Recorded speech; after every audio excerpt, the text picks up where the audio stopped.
สบายดีผู้ใช้งานในส่วนของแอปอาหารเนาะในคลิปวิดีโอนี้เราก็จะมาแนะนำเนาะวิธีการเพิ่มในส่วนของ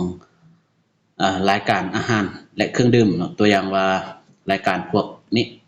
เนาะเวลาที่ลูกค้าเนาะติดตั้งโปรแกรมมาใหม่ๆเนาะก็อาจจะยังบ่มีเทื่อเนาะในส่วนของตัวนี้เนาะให้ลูกค้าเนาะมาเพิ่มก่อนเนาะฉะนั้นนี่ให้ลูกค้ามาติ๊กใส่บนตั้งขาเนาะหลังจากนั้นแม่นให้ลูกค้ามาติ๊กใส่บนจัดการอาหารเนาะ ทีนี้เนาะก็คือให้ลูกค้าไปตั้งไปจัดการเรื่องของประเภทก่อนเนาะติ๊กเข้าไปแล้วให้ลูกค้ามาติ๊กใส่บนนี้ก็คือเพิ่มประเภทหลักเนาะตัวอย่างอาจจะเป็นประเภท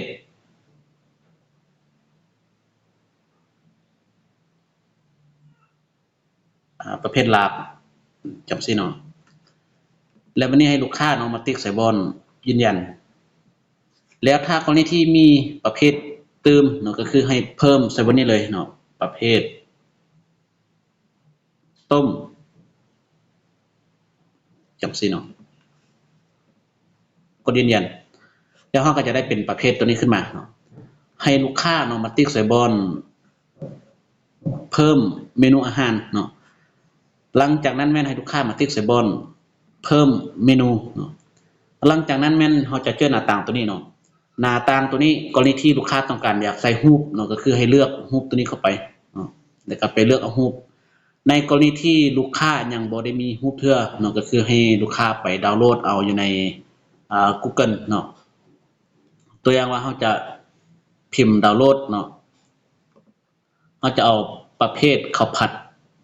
ประมาณนั้นเนาะแล้วก็เลือกไปเลยเนาะตัวอย่างว่าเราจะเอารูปตัวนี้ปึ๊บคลิกขวาดาวน์โหลดเลยเนาะปึ๊บแล้วทีนี้เราก็มาเข้าโปรแกรมไปเลือกเอาโฟลเดอร์เนาะเลือกเอาเมนูกดโอเคหลังจากนั้นแม่นเราตั้งซื้อสินค้าเนาะหรือว่าซื้ออาหารท่านตัวอย่างว่าข้าวผัด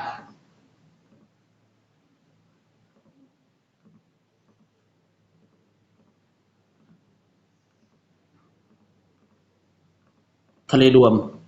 ประมาณนี้เนาะกดโอเคในกรณีที่ลูกค้าต้องการอยากใส่รายละเอียดอย่างต่างๆแม่นเราสามารถใส่ได้เลยเนาะถ้ากรณีที่บ่มีแม่นเราสามารถกดผ่านไปเนาะแล้วอย่างนี้มันจะมี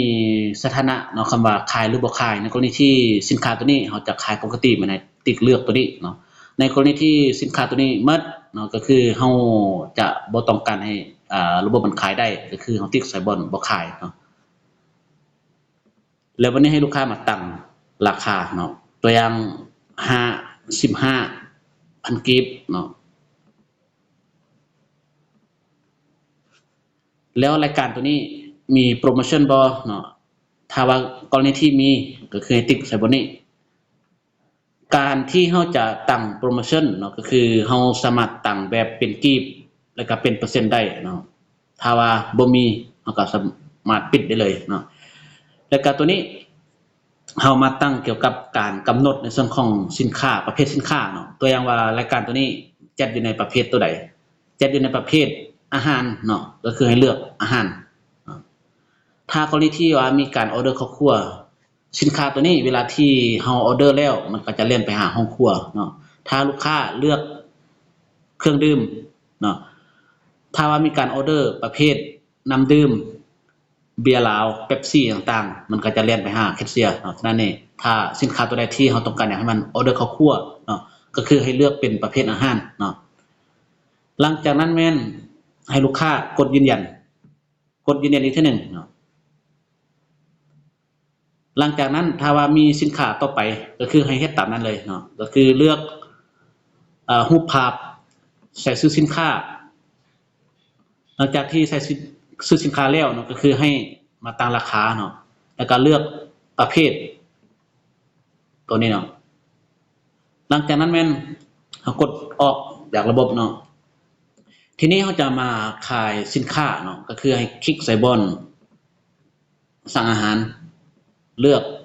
โต๊ะเลือกสั่งอาหารเนาะเขาก็ไปเลือกเอารายการที่เขาเพิ่มตัวอย่างว่าตัวนี้ปึ๊บเนาะก็จะ มีชื่อสินค้าเนาะแล้วก็ราคาแล้วคูณจำนวนเนาะก็จะได้เป็นราคารวมประมาณนี้เนาะเราต้องการอยากออเดอร์ครอบครัวก็มีแต่ส่งออเดอร์ครอบครัวเลยเนาะเจ้าคือตัวนี้จะเป็นขั้นตอนการเพิ่มในส่วนของเมนูอาหารและเครื่องดื่มเนาะ